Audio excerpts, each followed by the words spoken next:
1855, Thérézio est mort. Guillaume avait pris tout l'argent qu'il avait à la maison. Il est parti tout de suite pour l'Italie et il a acheté une forte belle collection d'instruments, y inclut le Messie. C'était un violon qu'il avait apprécié tout de suite pour sa fraîcheur. Il a fait plusieurs copies et vers la fin de sa vie, chez lui, il avait une vitrine un peu comme celle-ci ici, où il avait fait une exposition de 2 copies et puis le Messie. Et il changeait l'ordre où les instruments étaient installés dans cette vitrine et il demandait aux invités, alors, lequel c'est le Strad, lesquels sont de ma fabrication. Guillaume avait gardé le violon jusqu'à sa mort, c'est passé ensuite à Allard, c'est passé ensuite à M. Crawford. Après, on l'a racheté en 1904 de M. Crawford et on l'a gardé un certain temps, puis on l'a vendu à M. Bennett. Après, à peu près 1930, M. Bennett s'inquiétait pour sa santé et il avait demandé à mon grand-oncle Alfred et mon grand-oncle Arthur si on ne pouvait pas faire quelque chose avec sa collection, et on s'est décidé, à Maison Hill, de racheter tout ce qu'il avait. Et on s'est décidé à mettre ça dans un musée. Ce violon est unique. C'est le seul Strad où les bords et les coins, c'est tout intact et tout couvert de son vernis original.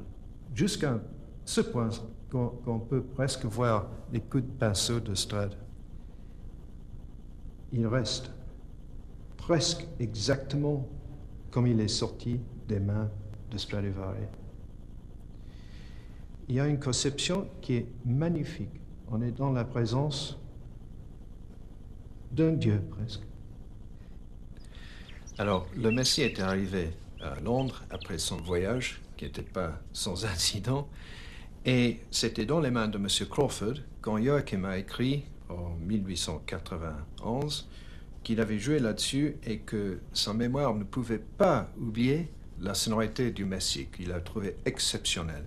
Il avait 3 strades vers la fin de sa vie et il y a un qui nous intéresse, qui n'a pas eu le temps d'abîmer, qui est parti maintenant à Crémone grâce à notre maison et on l'a choisi comme violon très représentatif de la période 1710-1720 de Strad.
Ce qui est merveilleux, c'est que pour un violon de musée, il est comme un violon vivant, un violon qui voyage, qui joue, qui vit avec un violoniste.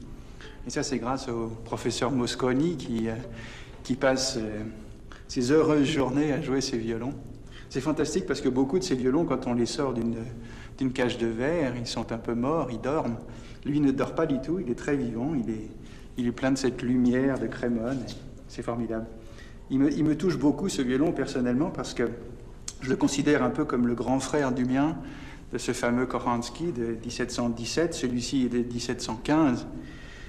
Et quand je suis venu ici il y a quelques années pour l'exposition qui était une merveille, j'ai sorti ce violon, je l'ai joué et j'ai retrouvé les mêmes émotions qu'avec le mien qui était toujours en suspension. Et voilà, c'était un grand moment. J'avais rencontré Salvatore Accardo qui m'avait prêté le Saint-Exupéry. Et puis j'avais rencontré ici mon luthier et ami Bernard Milan qui m'avait assuré que je pourrais jouer aussi longtemps que nécessaire le Faisan doré, ce fameux violon de Villaume.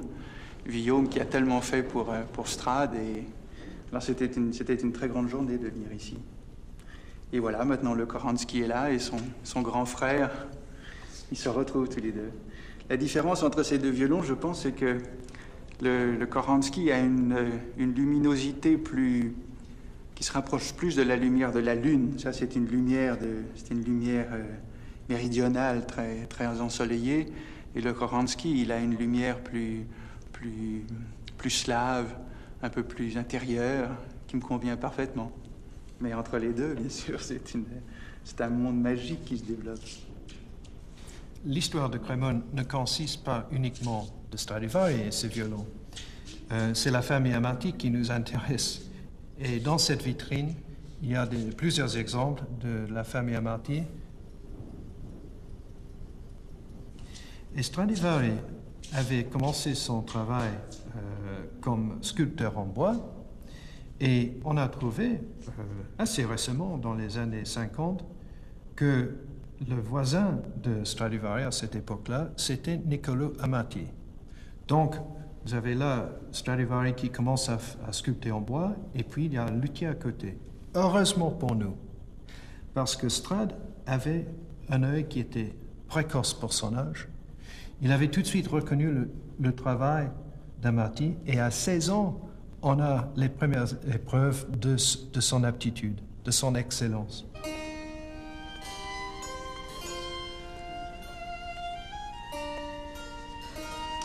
Je crois que Stradivari menait une vie qui était vraiment assez raisonnable. Après tout, sa réputation était telle qu'il était connu partout en Europe. Il faisait des commissions pour la cour royale de l'Espagne, pour la Pologne. La réputation qu'il a eue et les commandes qu'il a reçues voudraient dire qu'il ne cherchait vraiment pas du travail. Et il avait ses deux fils, Omobono et Francesco, qui étaient là pour rendre assistance. C'était un atelier où il y avait certainement une division de travail parce qu'il y avait tant de commissions, tant d'instruments à faire. C'était un partnership entre le père et ses deux fils. Et ces instruments sont venus même en Angleterre parce qu'il y avait un Anglais, Daniel Parker, qui était le premier à faire des copies de Strad dans les premières années du XVIIIe siècle, même pendant la vie de Strad.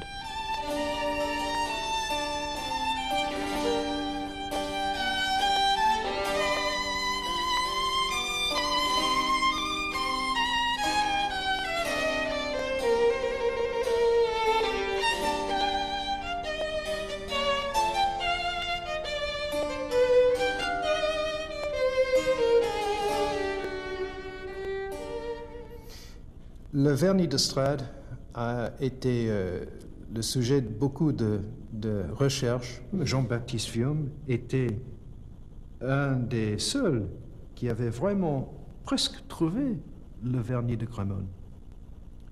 Ce ne sont pas des couches de vernis faites pendant plusieurs mois avec des préparations chaque fois, on frotte ça avec des papiers de verre. Ah non, pas du tout. Un musicien ne pouvait pas avoir un violon qui était couvert d'une couche de vernis très épaisse et qui était peut-être un peu molle. Donc, ils étaient obligés de faire le travail, mettre leur vernis, et le violon devait être presque préparé pour être joué tout de suite. Et chaque fois qu'on regarde un violon classique, que ce soit un Amati ou un Strad, on se rend compte du fait tout de suite que les couches de vernis sont très, très fines, très fines. Nous sommes ici dans une reconstitution d'un atelier du XVIIIe siècle où on peut respirer l'atmosphère créative qui caractérise un petit peu le période classique de la lutherie italienne. Il y a le bois qu'on utilise justement pour faire les instruments. On a les moules. La moule que vous pouvez voir ici. Chaque luthier utilise ses résines pour faire la vernis, qui est une chose très importante pour la construction d'un violon. Vous pouvez voir aussi le bois. Ça, c'est du sapin. C'est pour faire un violoncelle. Et vous pouvez voir les outils que le luthier il a fait soi-même pour travailler.